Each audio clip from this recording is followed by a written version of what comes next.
The moment Helena Owens opened her mouth at the dinner table, her father's fork clattered against his plate with enough force to silence the room. She had been about to suggest they plant corn instead of wheat in the East Field this season, but the words died on her tongue as his face turned purple with rage. That was the last time she ever spoke an opinion in her family's Kansas City home, and 3 weeks later, in the spring of 1872, she found herself on a wagon train heading to Abilene, Texas, married to a cattle rancher twice her age who had paid her father handsomely for a young, quiet wife. The journey south had taken nearly a month, and during that time, Helena's new husband, Walter Morrison, made it abundantly clear what he expected from her. She was to cook, clean, bear children, and above all else, keep her thoughts to herself. He was a widower of 42, and his first wife had apparently been the obedient sort who never questioned a single decision he made. Helena, at 20 years old, was expected to be the same or better. The Morrison Ranch sat on the outskirts of Abilene, a sprawling property with cattle that stretched across the dusty Texas landscape as far as Helena could see. The house itself was modest but sturdy, built from local timber and stone, with 2 bedrooms, a kitchen, and a sitting room that Walter used primarily for drinking whiskey and entertaining his ranch hands with crude stories. Helena pretended not to hear through the thin walls. Her days blurred together in a monotonous routine. Wake before dawn, prepare breakfast, clean the dishes, tend the small vegetable garden Walter allowed her to keep, prepare lunch, mend clothes, prepare dinner, and then disappear into the bedroom while the men talked business. She learned quickly that any attempt to join their conversations resulted in Walter's hand gripping her arm hard enough to leave bruises, followed by a lecture about a woman's place. But Helena was not naturally quiet.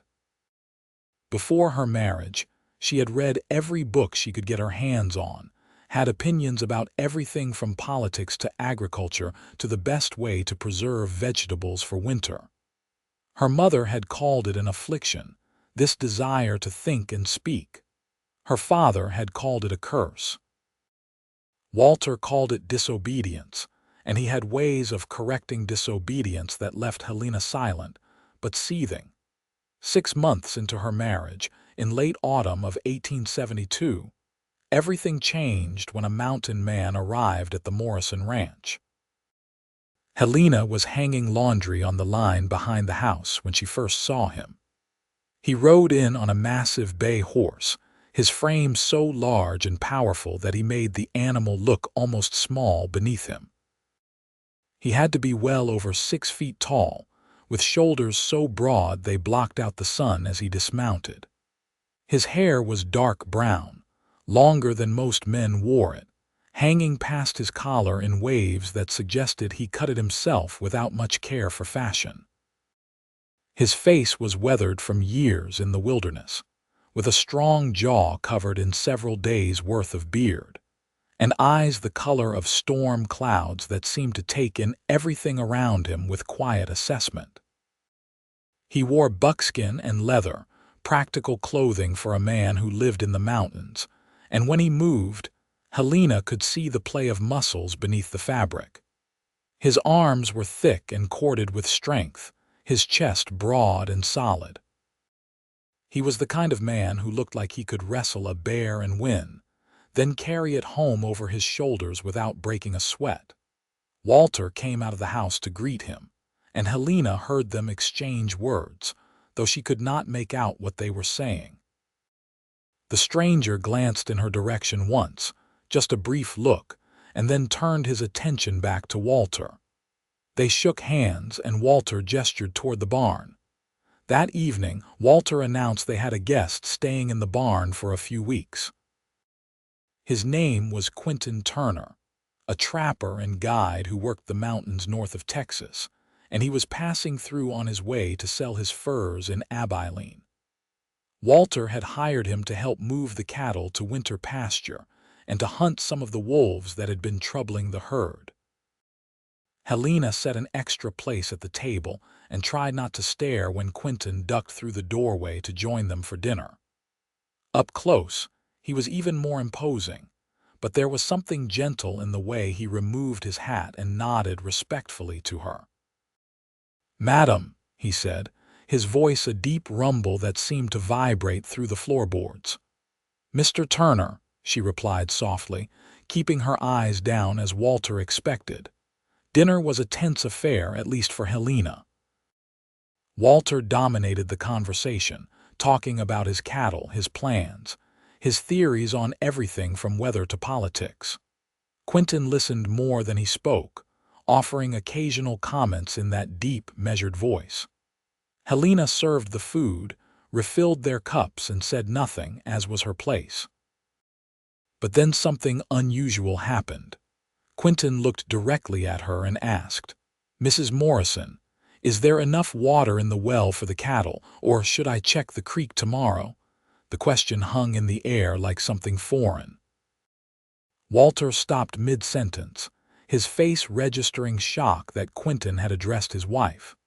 Helena felt her heart hammer in her chest. She knew the answer. She had been monitoring the well for months, but she was not supposed to speak unless Walter gave her permission. "I don't see why you would ask her," Walter said, his tone sharp. "She does not know anything about the ranch operations." Quinton's gray eyes remained on Helena. "Seems like she would know about the well, seeing as she likely uses it most often." There was no challenge in his voice, just simple logic, but Helena could see Walter's jaw tighten. Before her husband could respond, she spoke quietly, her voice barely above a whisper. "The well is running lower than usual, Mr. Turner. The creek would be better for the cattle." Walter's hand slammed on the table, making the plates jump. "I will thank you not to encourage her to speak out of turn," he snapped at Quinton. "My wife does not need to concern herself with such matters."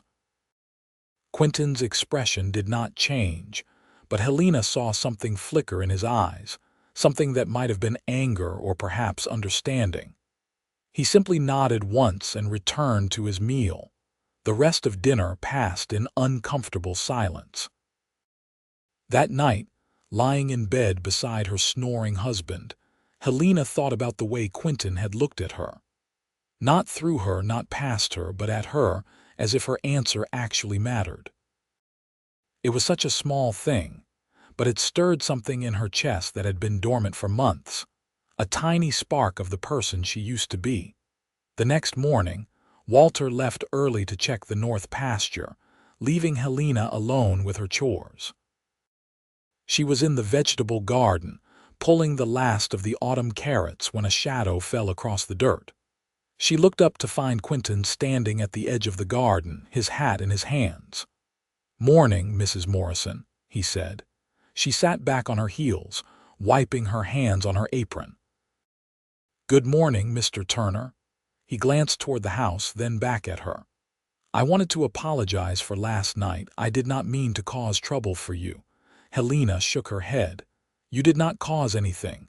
Walter is just set in his ways." Quinton was quiet for a moment, his gray eyes studying her face. "May I ask you something?" She nodded, uncertain. "These carrots you are pulling, do you think they would be better stored in the root cellar with sand or hung in the barn?" The question was so unexpected that Helena blinked. "Excuse me. I am asking your opinion," Quinton said simply. "You clearly know your vegetables. I am curious what you think is the best way to preserve them." Something warm bloomed in Helena's chest, something that felt dangerously close to hope. "Sand in the root cellar keeps them from drying out," she said slowly. "But they need to be checked regularly for rot. Hanging them would work if the barn stays cool enough, but with the cattle in there for winter, it might get too warm." Quinton nodded thoughtfully. "That makes good sense." "Thank you." He turned to leave, but Helena found herself speaking before she could stop herself. "Mr. Turner," he paused, looking back at her. "Why did you ask me?" the corner of his mouth lifted in something that was not quite a smile. "Because you are the one who grew them, Mrs. Morrison. Seems like you would know best." With that, he walked away, leaving Helena kneeling in the dirt with her heart racing and tears pricking her eyes. It was such a small kindness, asking her opinion on something so mundane, but it felt like water in a desert. Over the following days, Quinton continued to seek her out with questions. He asked about the best time to harvest the remaining vegetables. He asked what she thought about the placement of the chicken coop. He asked if she had noticed any patterns in when the wolves attacked. Each question was practical, relevant, and directed specifically at her, as if her thoughts and observations actually mattered. Walter noticed, of course, and his displeasure grew with each passing day. He began making pointed comments at dinner about women who got ideas above their station. He started assigning Helena more chores, keeping her so busy that she would have less time to interact with their guest. But Quinton seemed to have an uncanny ability to find moments when Walter was occupied elsewhere, and he continued to treat Helena like a person whose mind was worth engaging. One afternoon, nearly 2 weeks after Quinton's arrival, Helena was washing clothes in the large tub behind the house when she heard raised voices from the barn. She recognized Walter's angry tone and Quinton's calmer, deeper responses. Her stomach knotted with anxiety. "I do not pay you to fill my wife's head with nonsense," Walter shouted. "I am not filling her head with anything," Quinton replied evenly. "I am asking practical questions and getting practical answers. She is a woman. She does not need to be thinking about ranch operations or voicing opinions on matters that do not concern her. With respect, Morrison, seems like a lot of things concern her, seeing as she is the one doing most of the work around here." There was a moment of dangerous silence, and then Helena heard the unmistakable sound of a fist hitting flesh. She dropped the shirt she was washing and ran toward the barn, her heart in her throat. She arrived to find Walter nursing his hand and Quinton standing completely unfazed, though there was a red mark forming on his jaw. The mountain man had clearly taken the punch without retaliating, but his eyes had gone cold and hard. "You will leave my property tomorrow," Walter spat. "I do not need your help badly enough to tolerate your disrespect." "That is your right," Quinton said calmly. "I will be gone at first light." Walter stormed past Helena without looking at her, heading back to the house. She stood frozen in the barn doorway, staring at Quinton, who was testing his jaw with careful fingers. "Are you hurt?" she asked softly. "I have had worse," he replied. His eyes met hers, and something in his expression made her chest tighten. "I am sorry, Mrs. Morrison. I should not have pushed so hard. I knew it bothered him." "Then why did you do it?" The words came out before she could stop them. Quinton was quiet for a long moment, and when he spoke, his voice was gentle. "Because in the 2 weeks I have been here, I have watched you be treated like you are invisible, like your thoughts and feelings do not matter, and I could not stand to see it anymore." He paused. "You are a smart woman, Helena. You deserve to be heard."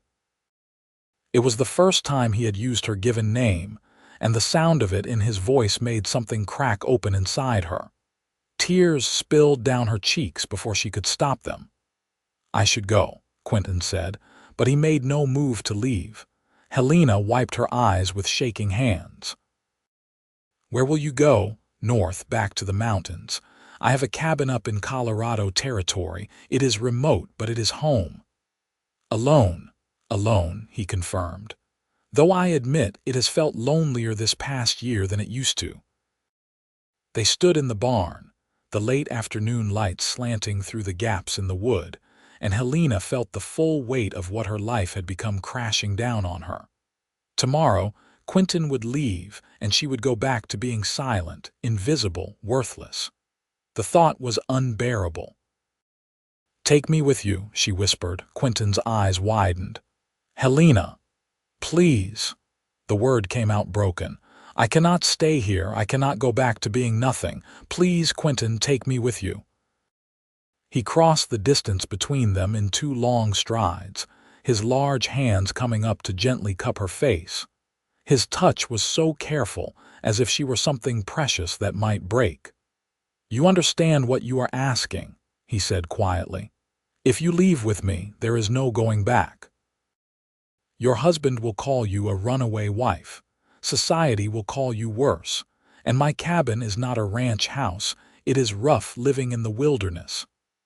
I do not care, Helena said fiercely. I would rather be alone in the wilderness with someone who values what I think than spend another day in a fine house where I am told to be silent. Quinton's thumb brushed away a tear from her cheek. You would not be alone, he said, his voice rough with emotion. If you come with me, Helena, you would be with me. And I need you to understand that I have been half in love with you since the first time you told me about the well water. If you come with me, I will spend every day for the rest of my life making sure you know that your voice matters, that you matter. Helena's breath caught. You love me. I am falling in love with you, he corrected gently. And I think you are falling too, or you would not be asking to come with me. He was right. Somewhere between the questions about vegetables and the way he looked at her like she was a whole person, Helena had begun to fall in love with this gentle giant of a man who saw her when no one else did. Then yes, she said. Yes, I want to go with you. I want to leave tonight. Quinton shook his head. Not tonight. Tomorrow morning, like I told Morrison, we will do this in the light of day with you choosing to walk out that door of your own free will. No one will be able to say, I kidnapped you or stole you away in the dark. It made sense, even though the thought of spending one more night under Walter's roof made her skin crawl. But Quinton was right. They needed to do this properly, or as properly as running away could be done. Tomorrow morning, then, she agreed. Quinton leaned down and pressed his forehead to hers, his hand still cradling her face with infinite gentleness. Tomorrow morning you will be free, Helena. I promise you that. That night was the longest of Helena's life. Walter was in a foul mood, drinking more than usual and muttering about ungrateful hired help. Helena went through the motions of preparing dinner, cleaning up, and readying herself for bed, all while her heart hammered with anticipation and fear. She had packed a small bag and hidden it under the bed, just a few changes of clothes and the one book she owned, a volume of poetry her grandmother had given her. It was not much, but it was all she needed. Everything else in this house belonged to Walter or to the life she was leaving behind. When dawn broke, Helena was already awake and dressed. She heard Quinton moving around in the barn, preparing his horse. Walter was still asleep, snoring off his whiskey from the night before. She retrieved her bag, took one last look at the bedroom that had been her prison for 6 months, and walked out. She did not close the door quietly or try to sneak. She walked with her head high down the stairs, through the kitchen, and out the front door. Quinton was in the yard, his horse saddled and a pack mule loaded with his supplies. When he saw her walking toward him with her bag, his face broke into a smile that transformed him from intimidating to beautiful. "Are you sure?" he asked, one last time. "I have never been more sure of anything in my life," Helena replied. The sound of the front door slamming made them both turn. Walter stood on the porch in his nightshirt, his face purple with rage. "What the hell do you think you are doing?" he roared. "I am leaving," Helena said clearly. "I am going with Quinton." "The hell you are my wife. A marriage is supposed to be a partnership," Quinton said, his voice calm but firm. "You treated her like property. She is choosing to leave, Morrison. Let her go." Walter stormed down the steps. "I paid good money for her. She does not get to just leave." The words confirmed everything Helena had suspected, that her father had sold her like livestock, but hearing it spoken aloud still hurt. Quinton must have seen the pain flash across her face because his expression hardened. "Helena is a person, not property," he said, his voice dropping to a dangerous rumble. "And she is leaving with me. You can accept that peacefully, or I can make you accept it. Your choice." Walter looked at Quinton's massive frame, clearly weighing his options. He was angry, but he was not stupid. In a physical confrontation with the mountain man, he would lose badly. "You will regret this," Walter spat at Helena. "Both of you will regret this." "I doubt that," Quinton said. He turned to Helena and held out his hand. "Ready." She placed her hand in his, feeling the calluses on his palm, the strength in his fingers as they closed gently around hers. "Ready." Quinton lifted her onto his horse with ease, her bag secured behind the saddle, and then swung up behind her. His arm came around her waist, solid and protective, and Helena felt safer than she had in months. They rode away from the Morrison ranch without looking back, leaving Walter standing in the yard, still shouting threats that faded into the distance. The journey north to Colorado Territory took nearly 3 weeks. They traveled at a steady pace, stopping in towns only when necessary to resupply. Quinton was respectful and careful with Helena, making sure she was comfortable, that she had enough to eat, that she was warm at night. They shared a bedroll but did not share intimacies, not yet. Quinton was clear that he wanted Helena to have time to adjust, to be certain of her choice without any pressure. During the long days of travel, they talked.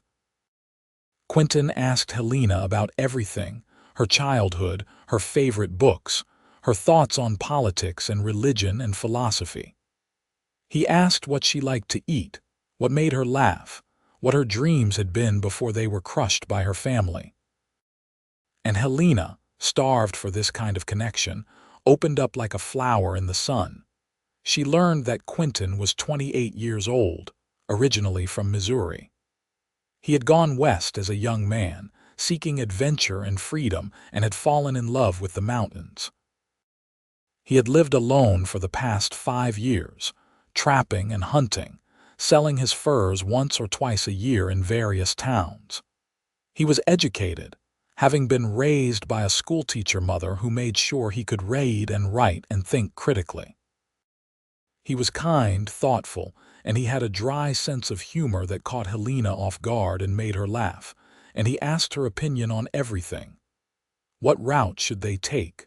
Where should they camp? How should they ration their supplies? He genuinely wanted to know what she thought, and he listened when she answered, often taking her suggestions seriously. It was intoxicating, being treated like an equal partner, and Helena felt herself falling deeper in love with him every day. They reached Quinton's cabin in early December of 1872.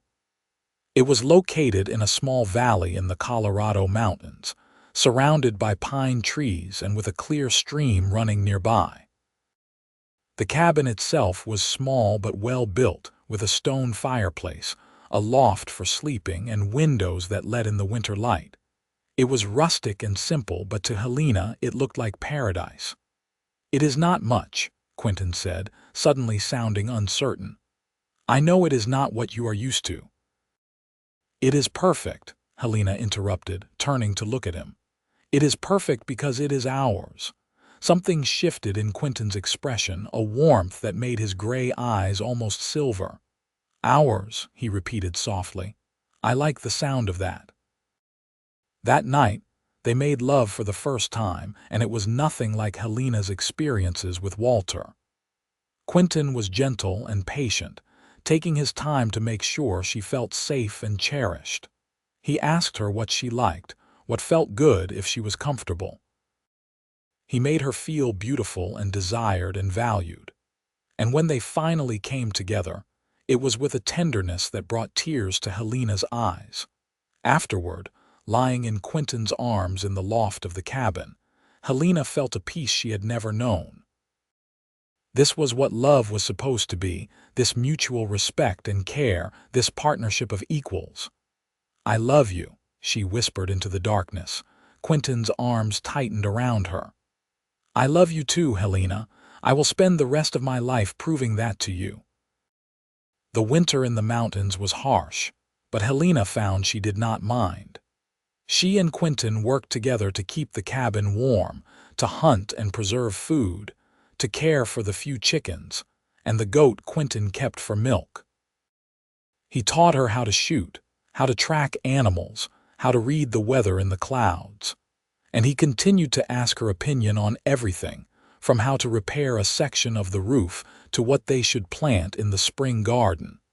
Helena blossomed in this environment. Without the constant criticism and silencing, she rediscovered the person she had been before her marriage to Walter. She read Quinton's small collection of books and shared her thoughts on them. She suggested improvements to the cabin that Quinton implemented. She became skilled with a rifle and brought home her first deer in late January, feeling a surge of pride when Quinton praised her shot. They talked for hours every evening, discussing everything and nothing. Quinton valued her mind as much as her company, and Helena felt truly seen for the first time in her life. In March of 1873, as the snow began to melt and the first signs of spring appeared, Quinton surprised Helena with a proposal. They were sitting on the porch of the cabin, watching the sunset paint the mountains in shades of pink and gold. "Helena," he said, taking her hand, "I know we are already living as husband and wife, but I want to make it official. When the pass clears and we can get to the nearest town, will you marry me? Properly, with a preacher and everything." Helena's eyes filled with tears, but they were happy tears this time. "But I am still legally married to Walter. I sent a letter to a lawyer in Abilene back in January when the mail rider came through," Quinton said. "I explained the situation and asked about divorce proceedings. I got a reply last week. Walter agreed to a divorce, probably because he does not want the scandal of a runaway wife. It will take a few more months for everything to be finalized, but by summer you will be free. Will you marry me then?" "Yes," Helena breathed. "Yes, absolutely yes." Quinton pulled her into his arms, kissing her with a passion that still made her heart race. "I cannot wait to call you my wife," he murmured against her lips. The divorce was finalized in June of 1873, and in July, Helena and Quinton rode down to the nearest town and were married by a circuit preacher. It was a simple ceremony with no guests, but it was filled with more love and genuine commitment than any grand wedding could have held. Helena became Helena Turner, and she had never been prouder of a name. The years that followed were the happiest of Helena's life. She and Quinton built a true partnership in the mountains. They expanded the cabin, adding a second room and a proper kitchen. They increased their livestock, adding pigs and more chickens. Helena started a larger garden, growing vegetables they could sell in town along with Quinton's furs. But more than the physical improvements, they built a life of mutual respect and love. Quinton never made a major decision without consulting Helena. He valued her input on everything from when to harvest the crops to whether they should invest in more traps or better livestock. He encouraged her to pursue her interests, and when she mentioned wanting to learn more about medicine and herbs, he helped her study every book on the subject they could acquire. Helena, in turn, supported Quinton's work and contributed her own skills. She became an expert shot and an excellent tracker. She learned the rhythms of the mountains and could predict weather patterns with uncanny accuracy. She was Quinton's equal partner in every way, and he made sure she knew it. In the spring of 1874, Helena discovered she was pregnant. The news filled them both with joy and a bit of terror. They were miles from the nearest town, and the idea of Helena giving birth in the wilderness was daunting. But Quinton was determined to keep her safe, and Helena had been studying midwifery from the medical books they owned. Their son was born in December of 1874, delivered by Helena herself with Quinton's assistance. They named him Thomas, after Quinton's father, and he was a healthy, strong baby with his father's gray eyes and his mother's determined spirit. Quinton was a devoted father, just as attentive and caring with Thomas as he was with Helena. He asked Helena's opinion on every aspect of raising their son, from how to soothe his crying to when to start teaching him to walk. They were true partners in parenting, just as they were in everything else. As Thomas grew, Helena watched Quinton teach their son the same respect for others that he showed her. Quinton made a point of asking even toddler Thomas for his thoughts, age-appropriate questions like what story he wanted to hear or which toy he wanted to play with. He was modeling the behavior he believed in, teaching his son that everyone's voice mattered. In 1876, Helena gave birth to their second child, a daughter they named Margaret. And in 1878, they welcomed another son, Samuel. Each time, Quinton was there, supportive and loving, asking Helena what she needed and how he could help. Their children grew up in an environment so different from the one Helena had known.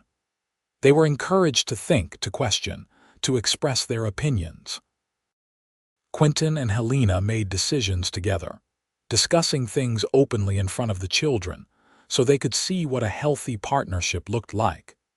The cabin in the mountains became a true home, filled with love and laughter and the sound of children playing. They added more rooms as the family grew, and Quinton built a schoolroom where Helena taught the children to read and write. She had found her calling in teaching, and Quinton supported her fully, often sitting in on lessons and asking the children thoughtful questions about what they had learned. Occasionally, they would encounter people who disapproved of their arrangement, who thought Helena was too outspoken or that Quinton was too soft for allowing his wife so much freedom. But those opinions did not matter to them. They had built something beautiful together, a relationship based on mutual respect and genuine partnership, and they would not change it for anyone. In 1882, when Thomas was 7, Margaret was 5, and Samuel was 3, a traveling photographer came through the area. Quinton suggested they have a family portrait taken, and Helena agreed. The photograph showed Quinton standing behind Helena, who was seated with Samuel on her lap. Thomas and Margaret stood on either side. Everyone was dressed in their best clothes, and while the formal nature of photography meant no one smiled, there was a warmth in the image, a sense of family unity that was palpable. Helena kept that photograph on the mantel of their cabin for the rest of her life, a reminder of what she and Quinton had built together. As the years passed, their love only deepened. Quinton never stopped asking Helena's opinion, never stopped treating her as an equal, never stopped making her feel valued and heard. And Helena never stopped appreciating the gift he had given her, the freedom to be herself fully and completely. They grew old together in the mountains, watching their children grow and eventually start families of their own. Thomas became a rancher, but he treated his wife as a partner, just as his father had taught him. Margaret married a kind man who respected her intelligence and valued her thoughts. Samuel became a teacher, inspired by his mother's love of education. In the summer of 1902, Quinton and Helena celebrated their 30th wedding anniversary. They were in their 50s now, their hair graying, their bodies bearing the marks of a life well lived. But the love between them was as strong as ever. They sat on the porch of their cabin, the same porch where Quinton had proposed all those years ago, watching the sunset paint the mountains in brilliant colors. "You ever regret it?" Quinton asked, his hand finding hers. leaving everything behind and coming to the wilderness with me." Helena looked at the man she loved, the man who had given her back her voice and her sense of self, the man who had spent 30 years making sure she knew her thoughts mattered. "Never," she said firmly. "Not for a single moment. You gave me the greatest gift anyone has ever given me. You saw me as a person, Quinton.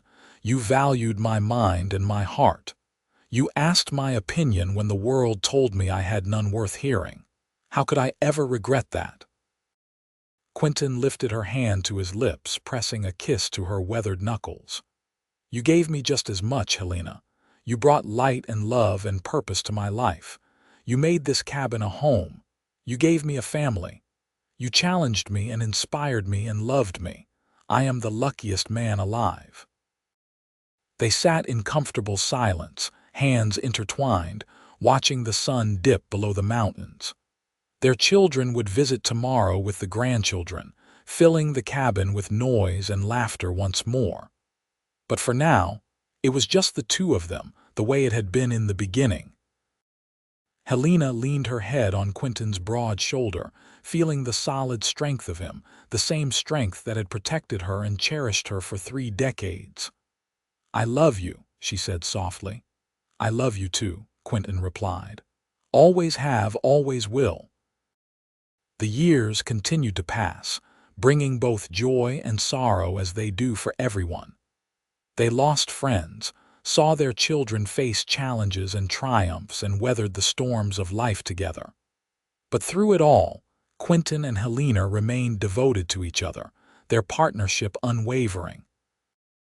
In 1910, when Helena was 58 and Quinton was 66, they decided to write down their story.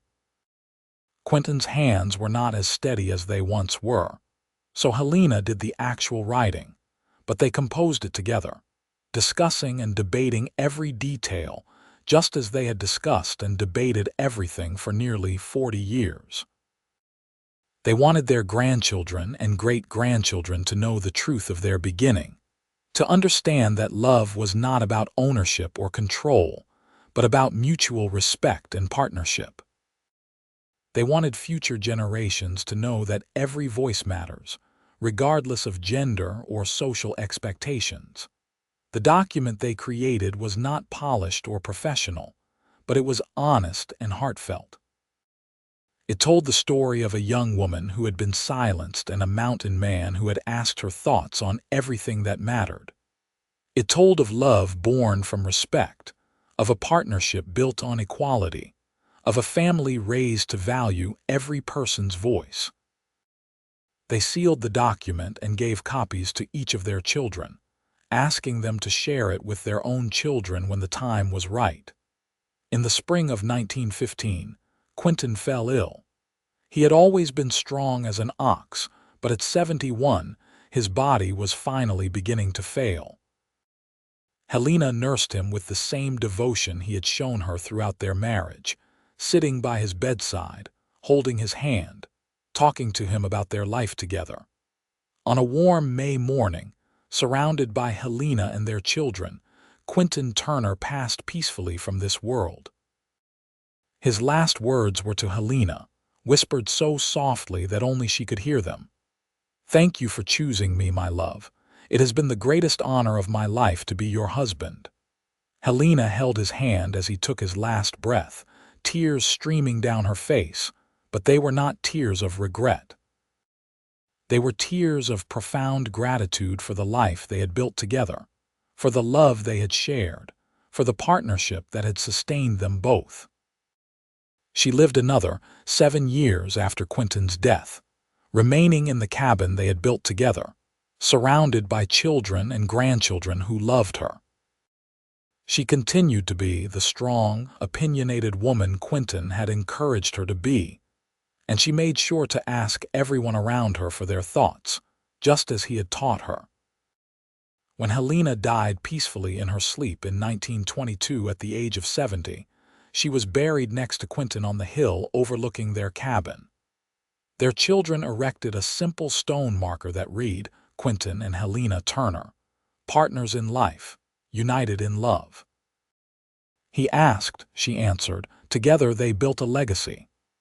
The cabin stood for many more years, eventually being preserved as a historic site by their descendants. The story of Quinton and Helena became a family legend, passed down through generations as a reminder of what true love and partnership looked like. Their great-great-grandchildren would grow up hearing about the mountain man who valued a woman's voice when society did not, and the woman who found her strength by being truly seen and heard. The story inspired countless family members to seek relationships built on equality and respect, to value every person's thoughts and opinions regardless of societal expectations.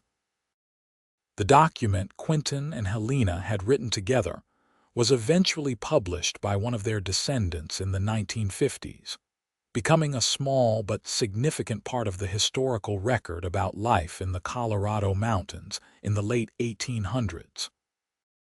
Historians noted it as an unusual example of an egalitarian marriage in a time when such partnerships were rare, and women's studies scholars used it to demonstrate that even in the restrictive society of the Old West, some couples had found ways to build relationships based on mutual respect. But beyond the historical significance, beyond the academic interest, the story of Quinton and Helena was simply a love story. It was the story of two people who found each other when they needed each other most, who built a life together based on the radical idea that both partners' voices mattered equally, who raised a family in love and respect, and who remained devoted to each other until death parted them. The mountains where they had lived, the cabin they had built, the valley they had called home, all of it remained as a testament to their love. And though the years turned to decades, and then to more than a century, the essence of what they had created together lived on in their descendants, in the values they had instilled, in the example they had set. Helena had been told her opinions did not count, that her voice did not matter, that her thoughts were worthless. But then, a mountain man had asked her thoughts on everything that mattered, and in doing so, he had given her back herself. Together, they had built not just a home in the wilderness, but a legacy of love, respect, and partnership that would endure long after they were gone. Their story was one of finding freedom, not just from societal expectations, but from the limiting beliefs that had been imposed on them both.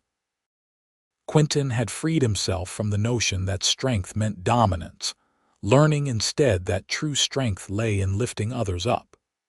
Helena had freed herself from the idea that her worth was determined by her silence, discovering that her voice was powerful and valuable. Together, they had created something beautiful and lasting. They had proven that love, real love, was about seeing and being seen, about valuing and being valued, about asking and answering and building together. And in the end, that was all that mattered. Not the hardships they had faced, not the society that had judged them, not the difficulties of life in the wilderness. What mattered was that they had found each other, that they had chosen each other, and that they had spent their lives honoring that choice every single day. The sun set over the Colorado mountains countless times after Quinton and Helena were gone, painting the sky in the same brilliant colors they had watched together from their cabin porch. The stream still ran clear and cold through the valley. The pine trees still stood tall and strong. And somewhere in the wind that whispered through those trees, the echo of their love remained, a quiet reminder that every voice matters, that partnership is possible, and that true love is built on the foundation of mutual respect and genuine care. Helena Owens had left Kansas City as a silenced, invisible woman. She had lived her life as Helena Turner, a valued partner, a respected voice, a cherished wife and mother. And when she died, she left behind not just descendants, but a legacy of what it meant to be truly loved and truly heard. Quinton Turner had lived alone in the mountains, content but lonely. He had found in Helena not just a wife, but a true partner, someone who challenged him and inspired him and made his life infinitely richer. And when he died, he left behind the knowledge that he had spent his life honoring the woman he loved, that he had made a difference in her world, that he had helped her become the person she was always meant to be. Their story was complete, their ending happy and peaceful. They had lived long lives filled with love and purpose. They had raised children who carried on their values. They had built something that lasted far beyond their own years. And if someone had asked Helena in those final years of her life what had mattered most, she would have said without hesitation that it was being asked, being valued, being heard, being loved by a man who saw her as an equal, who treated her as a partner, who asked her thoughts on everything that mattered. That was the gift Quinton had given her, and it was the gift she had given back to him in return. It was the gift they had given their children and through them, countless generations to come. It was the gift of being seen, of being heard, of mattering, and it was, in the end, everything.